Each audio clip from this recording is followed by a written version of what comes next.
Okay, thank you for coming. I am Guillermo Abramson from Bariloche, Argentina. I am a physicist and I am one of the organizers of the Mathematics of Movement program. And when you were coming here, you may have seen this tree just downstairs. If you paid attention, you have noticed that it is an apple tree. And in fact, it is a descendant of the famous apple tree at Newton's home. Did you know? It is explained in the webpage of the Institute. And so it is a descendant of the tree that may have inspired Newton, the law of universal gravitation. At my institute in Bariloche, we also have a tree grafted from Newton's tree. And being in Cambridge this month, and moreover at the Newton Institute, and so close to Newton's home in the country, I wanted to pay a visit.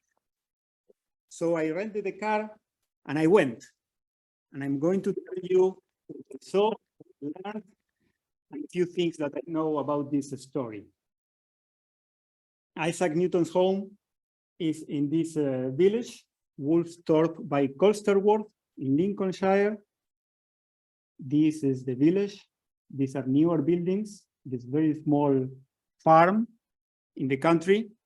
It is near the city of Grantham, 100 kilometers northwest from Cambridge.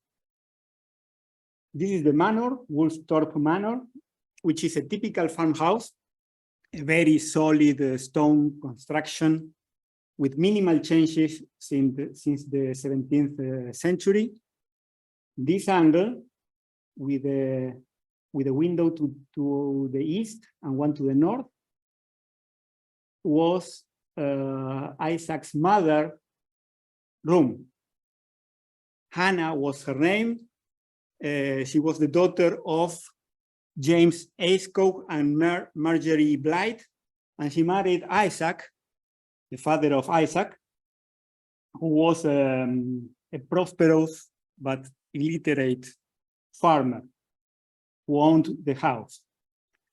The house is held together, as you can see, by appropriately chosen integral signs. And the doors, even the entrance door, are unusually small for today's standards. I felt a tall guy standing next to the door. So of course I went inside and I wanted to show what was inside. This is the room where Isaac was born on Christmas Day, 1642.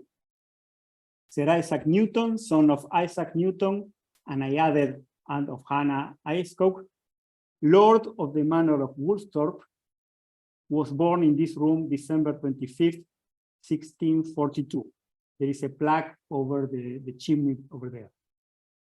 And below, Alexander Pope's intended epitaph for Newton: nature and nature's laws, lay hidden night, God said, let Newton be, and all was light. It was not used. It's a different epitaph at Newton's tomb in Westminster Abbey. The staff of the National Trust told me that there is no original furniture from the Newtons, but they managed to get old objects and furniture from the period and the region, so the house is completely furnished as if it were in use, Isaac was premature, and his mother used to say that he was so small when he was born that he could have fit in a quart jar. And many people thought that he would not live. Sir Isaac Newton told me most of the sites that I'm going to show you are from John Conduit's biography, who was a friend of Newton's. Sir Isaac Newton told me that he had often heard from his mother that when he was born, he was so little, they could have put him into a quart pot, and so unlikely to live that two women said to one another they need not make haste, for the child would certainly be dead before they could get back. But he lived, as we know. He was baptized in this church in the nearby town of Colsterworth. Remember that the hamlet was Woolsthorpe by Colsterworth. So this town is like 500 meters from the house, in the manor. This is the font where he was baptized, and the baptism was written in this document on the first day of January the following year. Here you see Isaac, son of Isaac, and Hannah without the H, Newton, Jan 1st. And the same page, which are all the births, the marriages, and the deaths of the year, you can see also the burial of his father, October the 6th, 3 months before his birth. Isaac Newton, October the 6th. In the same page, there are also several other Newtons born and dead in the same year. Dionysia, the daughter of William and Eleanor Newton, September 11. And here is another Newton born the same year. And there's a Newton hidden by my box here, and also a Newton here. So it was full of Newtons being born and dying in the place. Inside the church, there is an organ which apparently occupies this space where Isaac and Hannah and other members of the family were buried. And it is also the place where Newton himself, Isaac Newton, the physicist, wanted to be buried, but he was buried in London as a hero of the nation instead. Behind the organ, there is this door with a sign impossible to resist. Newton's first sundial. What does it say? Through the door and to the left, behind the organ. So I went, the door was locked, but there is a curtain here, not the glass. So I unlocked it, to the horror of my wife. And I went through the door and around the organ, and behind the organ, I found this sundial mounted upside down, as you can see, because it never would work like this, which is supposedly his first or one of his first sundials. He made many sundials as a child, and it was very diligent in observing the shadow of the sun in the south of the house. In his school, he also made a sundial. As a grown man, he donated a sundial for the church, which is mounted on the outside wall. And all his life, he was very observant of the position of the sun and of the shadows in the walls, inside and outside, and could tell the exact time from the shadows projected by the sun at different times of the day. It's a very difficult position to make a photograph because it's a very narrow space between the organ and the inside wall of the church. So coming back to the house,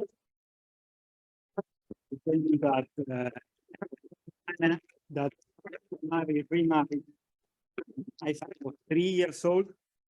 She married Reverend Barnabas Smith and moved to his house and left Isaac, the young Isaac, 3 years old, behind in the charge of his grandmother, Marjorie, who raised Isaac during most of his infancy. Hannah had 3 other children with Barnabas, so Newton had 3 half siblings. When Barnabas, when Hannah married him, Hannah was like 30 and Barnabas was like 60. Well, 60 is not old. I am 58.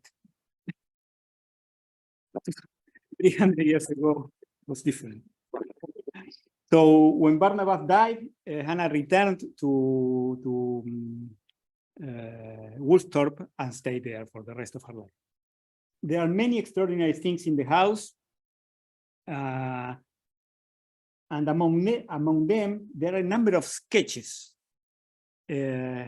scratched on the walls that were discovered, some of them quite recently, when they removed the wallpaper of the 19th century.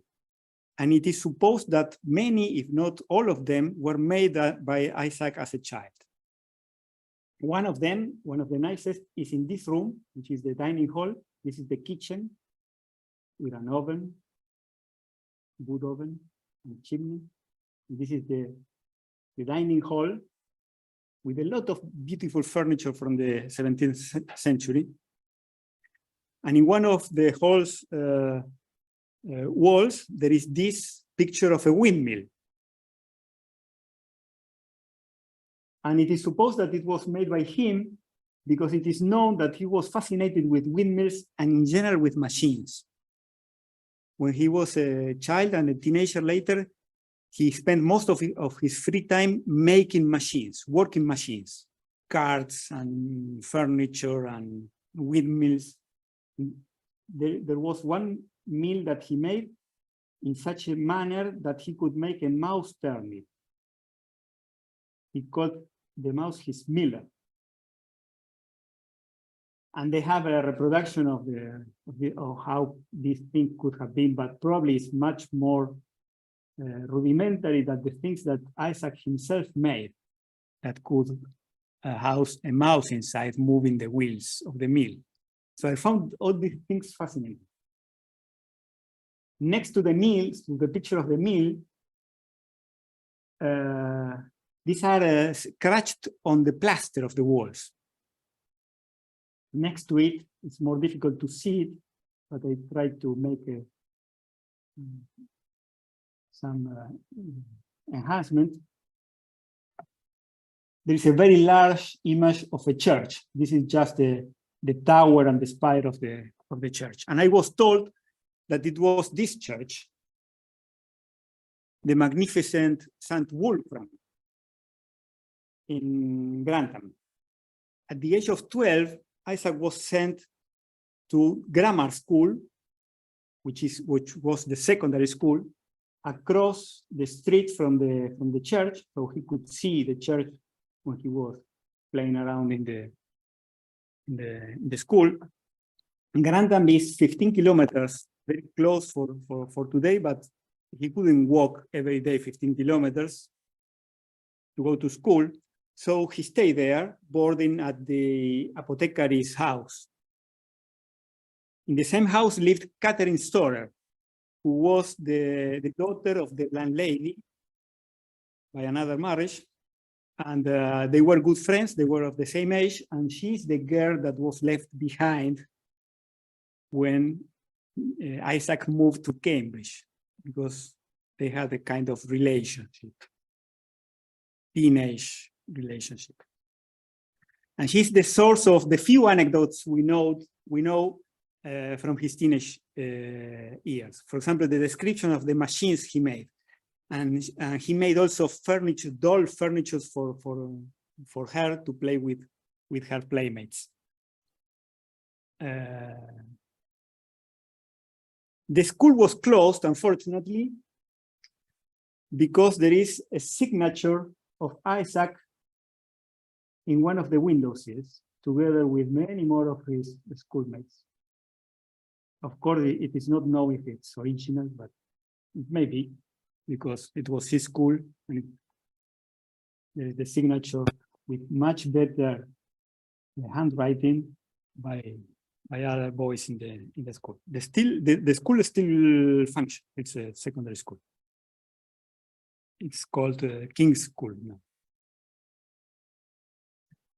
The Ayscought's, her mother's family, had a higher social position than the Newtons, and Isaac's uncle, this Mr. Ayscough that is mentioned here, had been himself of Trinity College in Cambridge, and Dr. Babington, who was the brother-in-law of his landlord, was a fellow there, and he visited his family, and Isaac knew him, and they somehow convinced his mother, who wanted to have Isaac working in the farm, to send Newton to Cambridge, to college. She said, okay, mainly because when she tried to bring Isaac to the farm and work him in the farm things, it was a complete disaster. There are anecdotes where she got the sheep away, swines away, lost one horse, etc. So he was probably making machines and observations of the natural world instead of taking care of the farm work. So this guy, Dr. Babington, probably was played a part in the admission process for Newton. So to Cambridge he went at the age of 17. The travel took 3 days and 2 nights, probably by wagon, 100 kilometers away. When Isaac graduated as a bachelor in 1665, the university closed on account of a great and severe epidemic, which came to be known as the Great Plague of London. This was in the summer of 65. It was very serious. There were 100,000 deaths, which is 1/4 of the population of London in 18 months. It was terrible. It was the last major bubonic plague outbreak of a pandemic that has started in the 14th century and had several outbreaks in Europe. The one in the 14th century had been even worse, but this was, as you see, a very severe epidemic. So there was a lockdown, like in the COVID, and the university closed, and the boys, because there were only boys, went home. So Isaac went home back to Woolsthorpe. I wonder how long it took the travel back, probably the same, by wagon. This is a picture of to be compared with the hour and a quarter that it took us in a Citroën C1. That's actually a picture of a wagon of the time. Look at that. With all the people hanging out, all running away from the plague.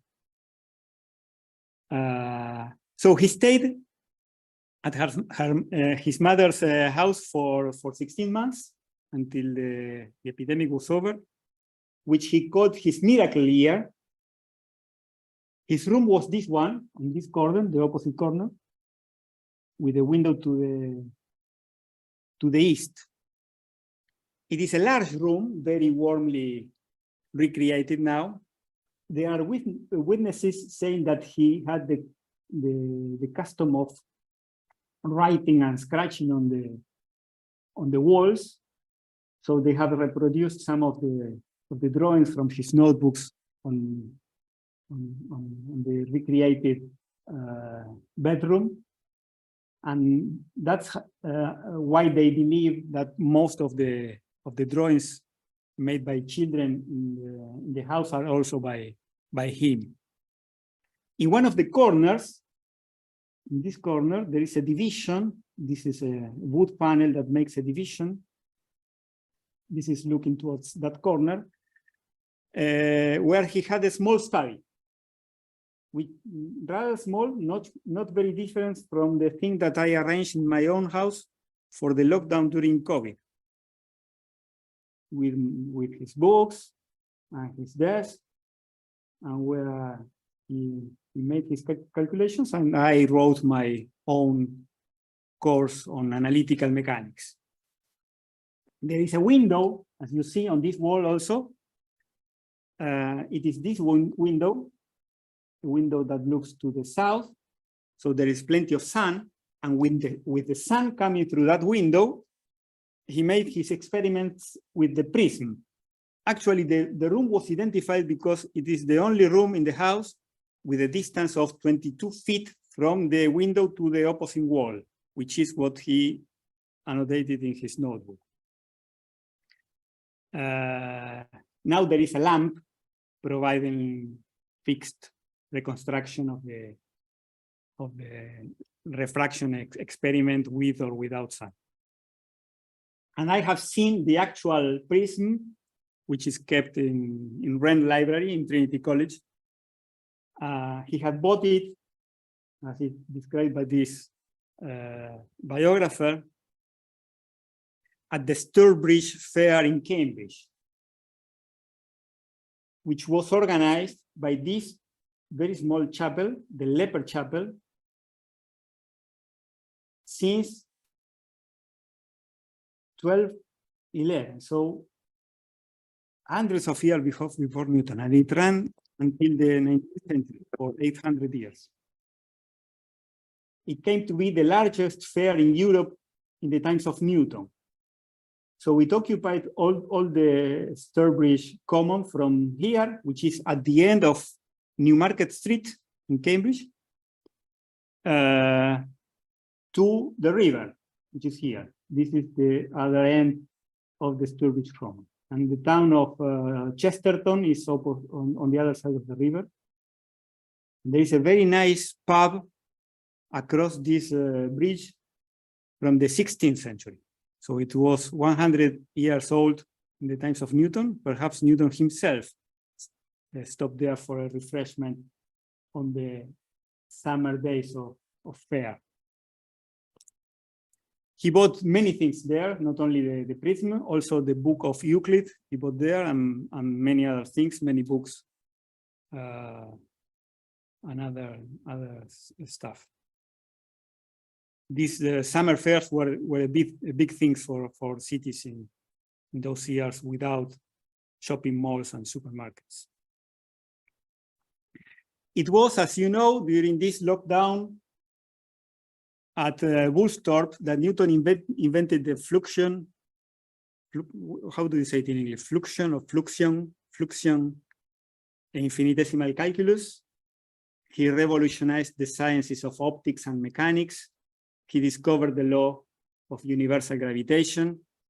And he tells us in his own word, I thereby compare the force requisite to keep the moon in her orb with the force of gravity at the surface of the earth, and found them answer pretty nearly, not exactly, pretty nearly.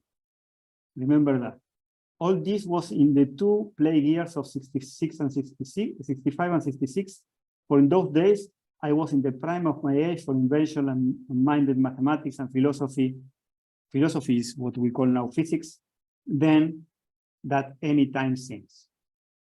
This is a manuscript of a letter that you can read online. It's fascinating. You can read all the manuscripts of him and of his biographers online these days. They have been scanned by the library here and other libraries around the world. So from the eastern window of his room, you can see the tree. This is the tree, the famous apple tree. So let's talk about the tree. Newton doesn't mention trees or apples anywhere in his own writings, but he told the same story many times to many of his friends, including his favorite niece, Catherine Barton,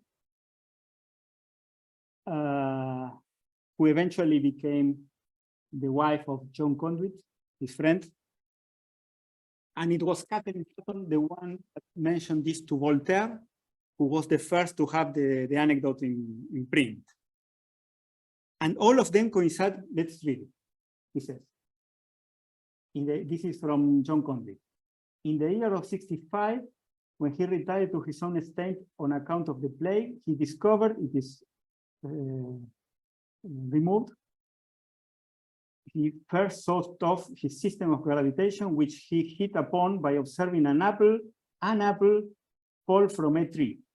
And all the anecdotes are coinciding this. It is observing an apple falling from a tree, as if it was a retelling of a particularly well-remembered event. It is not seeing apples falling from trees. It is always an apple from a tree, and not on his head. Of course, that was invented by Disney in the 20th century. Here is another one by William Stuckley, another of his biographers. After dinner, the weather being warm, there are more details in here. We went into the garden and drank tea under the shade of some apple trees.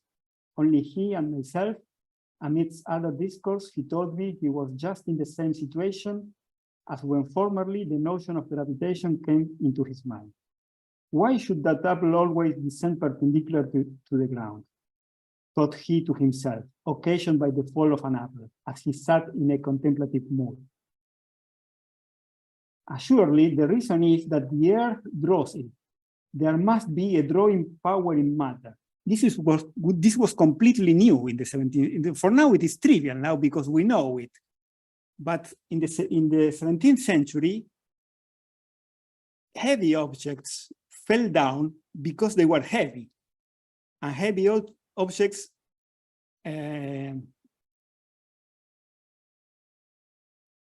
belonged to lower positions in the Aristotelian way of thinking about nature. So here, Newton is saying that there is a drawing power in matter. And since I removed some parts, but I remember now that he says it's falling perpendicularly because that drawing power is in the center of the earth. And he adds, it must be in proportion of its quantity, therefore the apple draws the earth as well as the earth draws the apple. This was completely new in the 17th century. And here comes the genius that there is a power like that we here call gravity in the surface of the earth that makes apples fall, which extends itself to the universe. Why stop at the height of a tree? It should extend to the roof and to the clouds and to the moon and to the universe. Thus, by degrees, he began to apply this property of gravitation to the motion of the earth and of heavenly bodies. This was completely revolutionary, as probably you already know. It was the first big unification of actions in physics, the movement of earthly bodies and of heavenly bodies, which were explained by different agencies in natural philosophy before Newton. In the 17th century, this was revolution. So how do we know this was the tree? On the one hand, it is an old tree. It has been checked. It is 400 years old.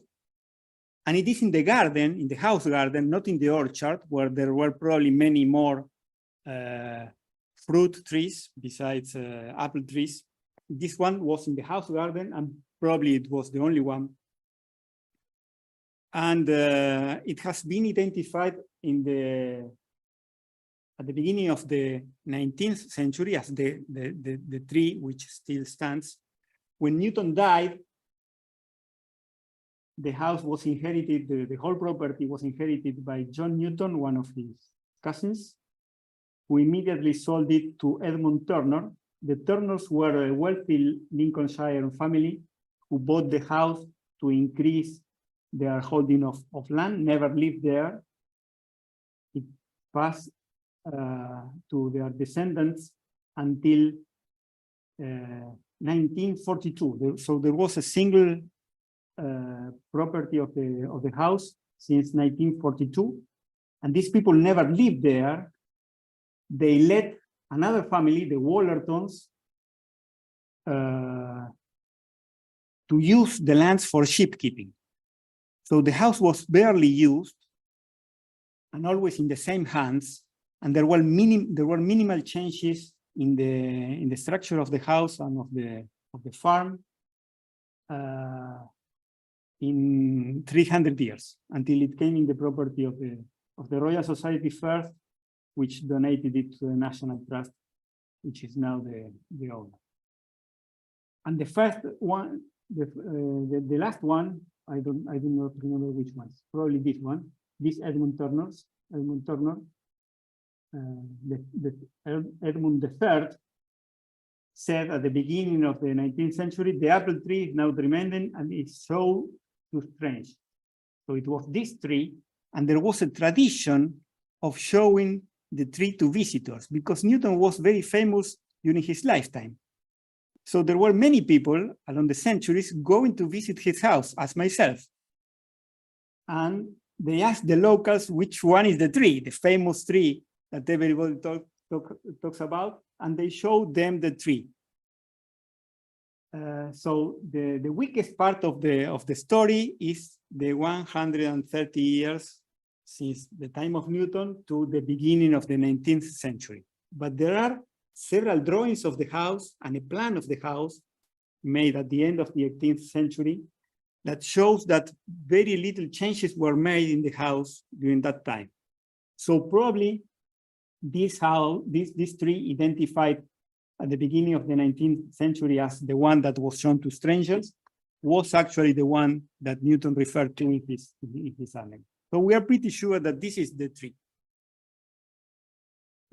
The most extraordinary thing about the tree is that it was blown down by a storm in 1816, and there are a couple of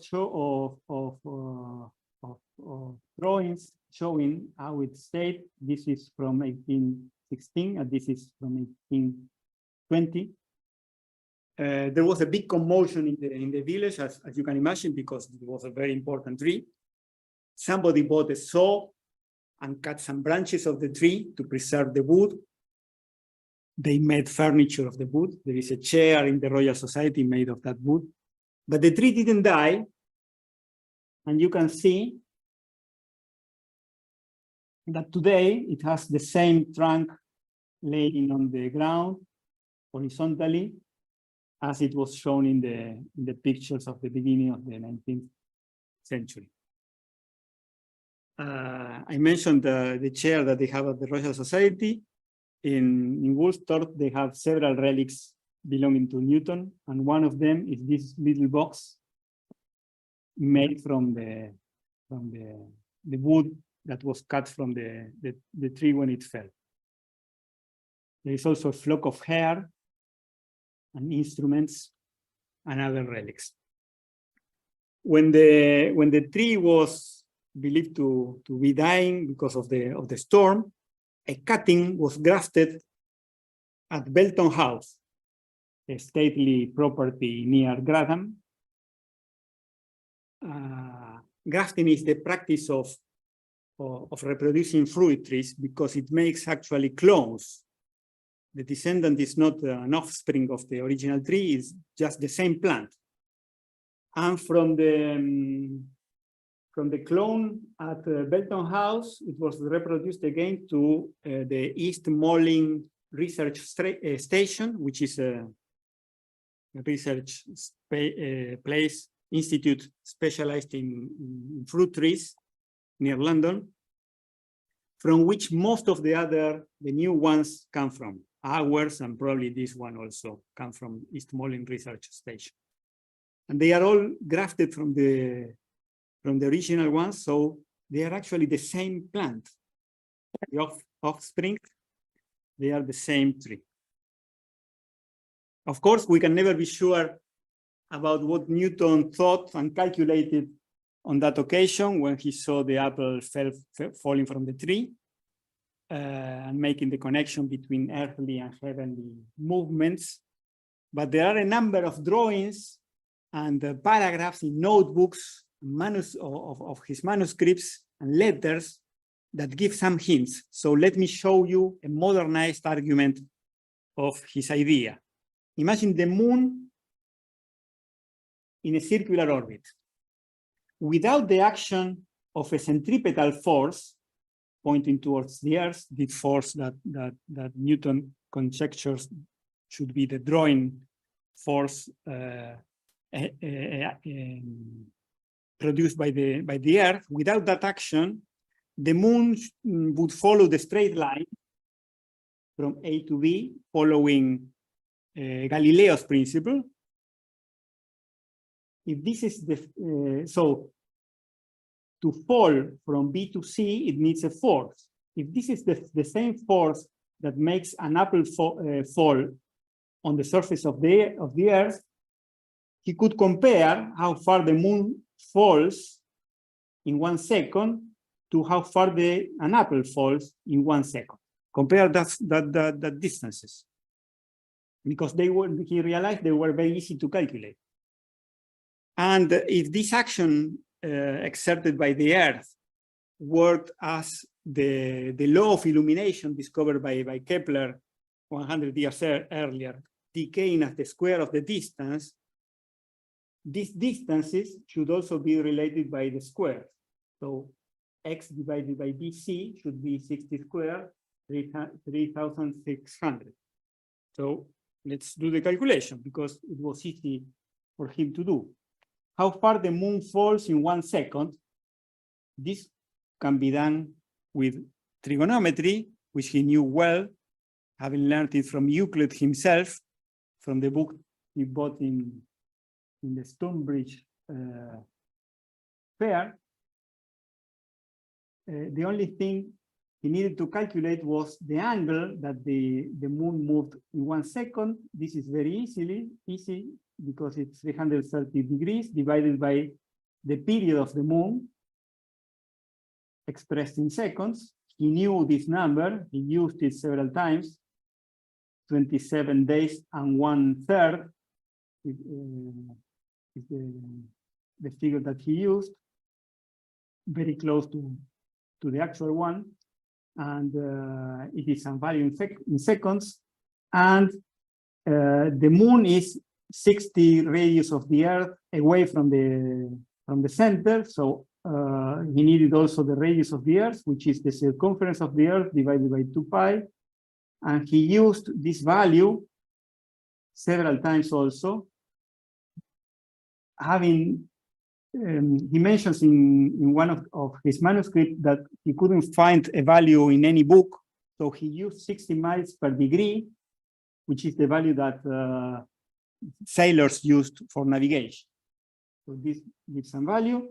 If you make the calculation, the distance for that the moon falls is little more than 0.5 millimeter. How far an apple falls in 1 second, this was even easier because he only had to use the formula discovered by Galileo 50 years earlier, and this is 4.9 meters. Of course, he didn't use meters, he probably used feet and inches, non-standardized. So if you make the ratio between these two, it is a little more than 4,000. So it is not 60 squared. And probably that's the reason he left the calculations alone, sleeping in his desk for so many years until he wrote them in the Principia. He started to think that perhaps this gravitation was not only this force exerted by the Earth, but there were also extended in space vortices as proposed by Descartes, a book that he also had bought in the Stonebridge fair. So you may be realizing what's the problem here. The problem is that a degree of latitude is more than 60 miles. If you use 60 miles, the radius of the Earth is too small. It is much less than the more than 6,000 kilometers, which it actually is. So a few years later, very few years later, in 1670, Jean Picard, which is not Jean-Luc Picard, was the first one to accurately measure a degree of latitude of the meridian of Paris. And it is in modern units, 110 kilometers per degree. So if you plug the 110 kilometers in the same calculation, now it is 3,600, very accurate. Much more closer to 60 square. So Newton wrote about this to Halley many years before. This is when was this? In 1682 or 83. And he showed that following his law, he could derive the orbits of the planets as ellipses, as discovered by Kepler 100 years earlier. Halley published this as this book, De Motu Corporum Ingirum, where Newton says, for one kind of centripetal force is gravity, and the centripetal force by which our moon is restrained in its monthly motion around the Earth appeared to me in proportion to the force of gravity on the surface of the Earth as nearly as the square of the distance from the center of the Earth. So that's the idea behind the calculation. So the motto was a tremendous success. And while composing it, actually, Newton discovered the power of the tools he had just invented in those 10 years since Woolsthorpe and Trinity. And he worked non-stop for another year and a half. And the result was the monumental Principia Mathematica Philosophiae Naturalis, the most influential work of the scientific revolution, which brought us the amazing technical civilization we now enjoy with projectors and computers and lasers and everything. In Woolsthorpe, they have a third edition of the Principia, which is this one, together with the other relics. But Newton didn't write it in Woolsthorpe, he wrote it in here, Cambridge, in Trinity, where he was elected fellow in 67. He received his Master of Arts in 68, and soon was recognized as a genius by the other mathematician in the college, who was Isaac Barrow, who resigned his chair in favor of Newton in 1670, when Newton was elected professor. And he came to live in this building next to the main entrance to Trinity College, through this door. Behind this door is Newton's apartment, which from the outside, from Trinity Street, is this part of the building.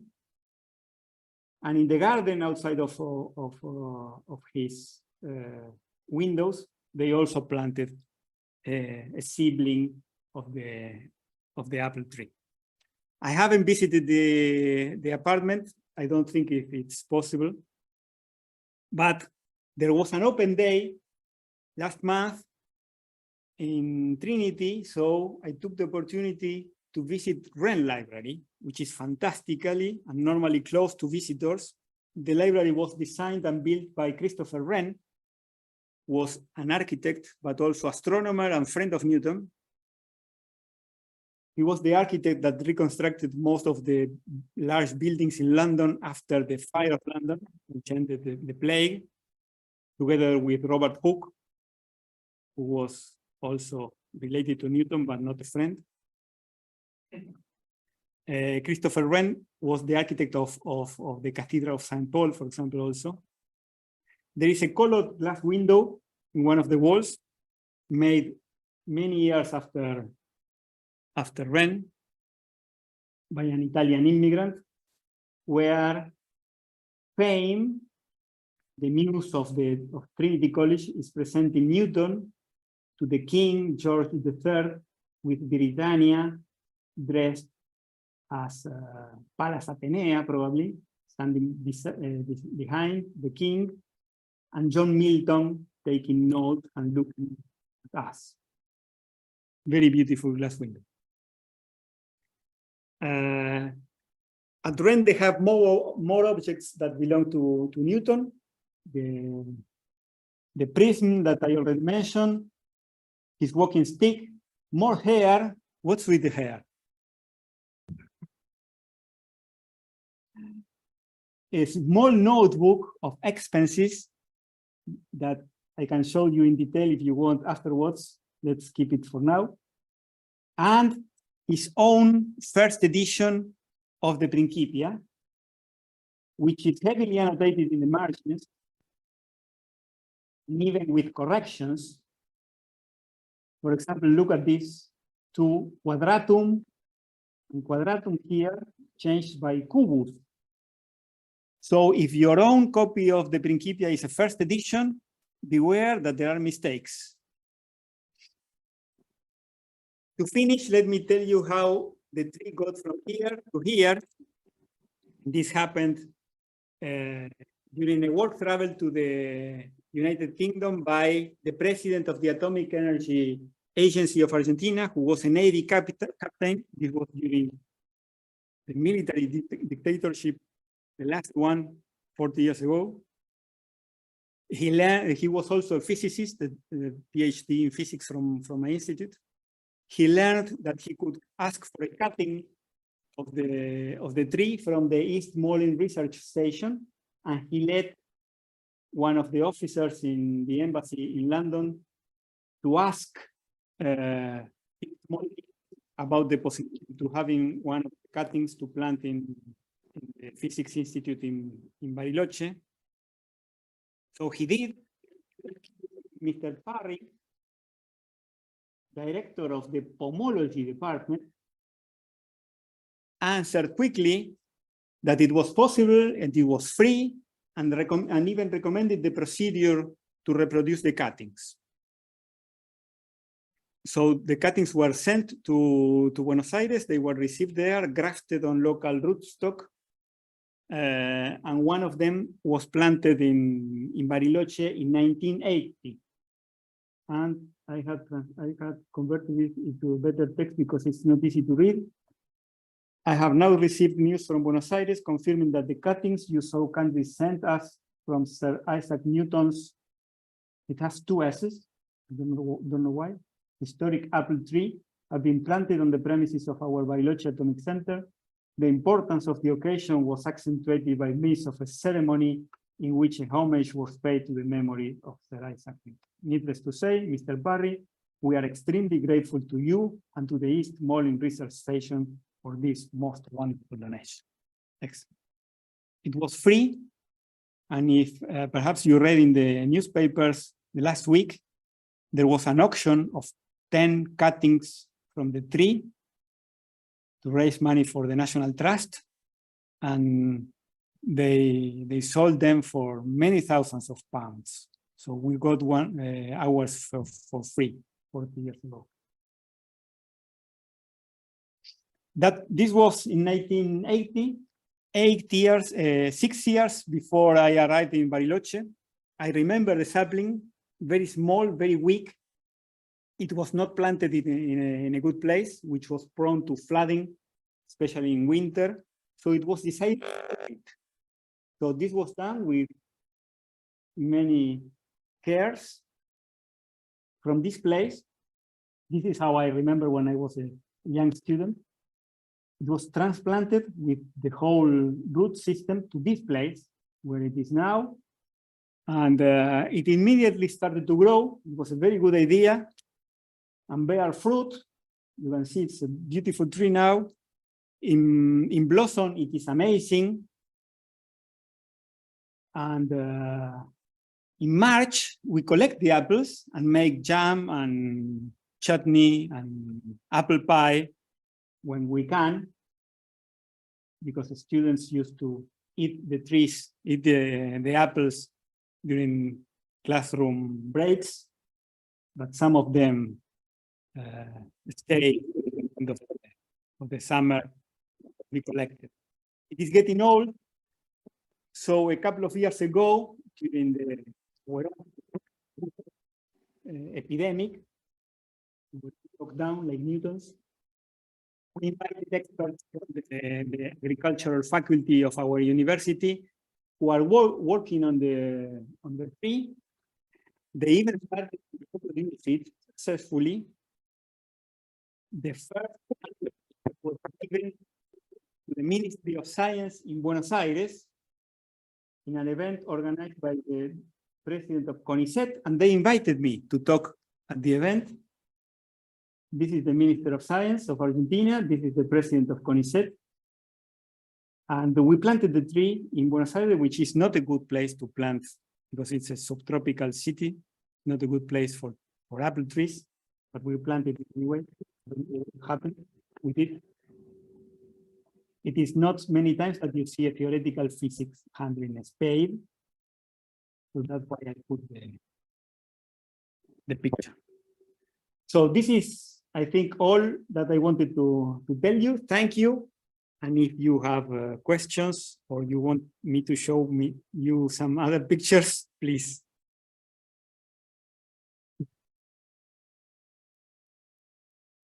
So I followed my notes and we are in time. Excellent.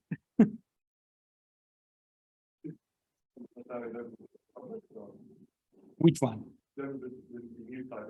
In Buenos Aires, it's open to the public. It's in a public park behind the Ministry of Science in the neighborhood.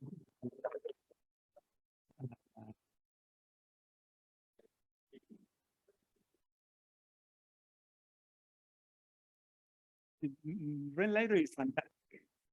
The old books and the relics that they have there. I have shown only the ones belonging to you, but they have the manuscript of Milton's Paradise Lost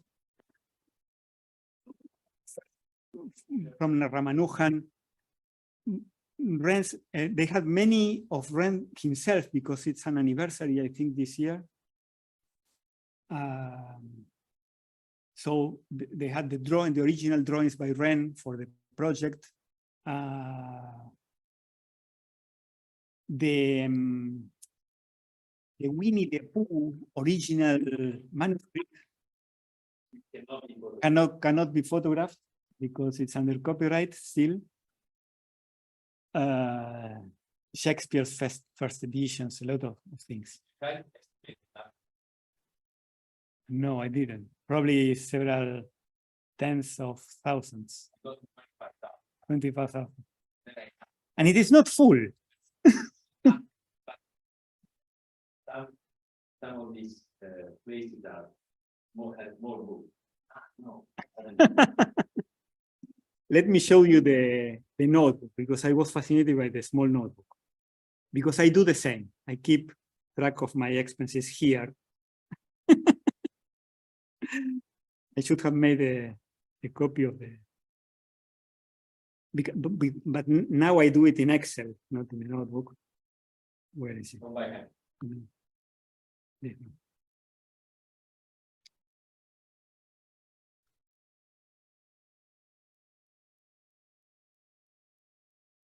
Wine and sugar.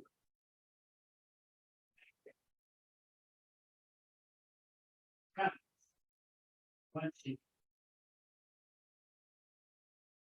Many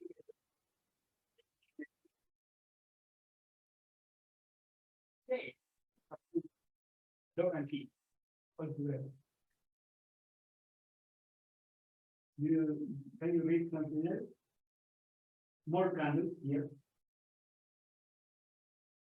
Journey, more candles. Work a lot at night. Efficies Amore. Efficies Amore. Efficies Amore was a book. A treatise on love, sex, and marriage of the time of Newton. I wonder if it's the book. I'm not sure. Paper, something ribbons, glass and comb, vase to put your comb. Candlestick, something wafers, a small ribbon,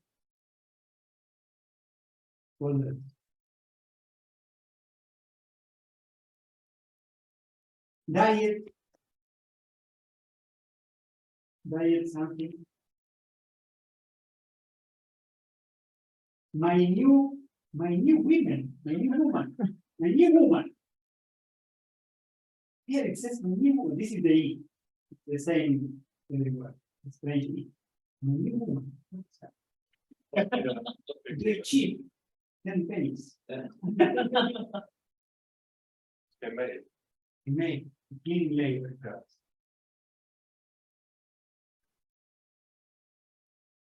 What time is this from? Is this from London or from England? No, from Cambridge. From Cambridge. And the beginning, it is said that he brought this one from Wood. So probably when he was two. Very detailed. Very, I love it. Any other comment? Huh? Okay, so let's. Cheese. Wine, cheese, and candles. What else do you know? Thank you, Guillermo.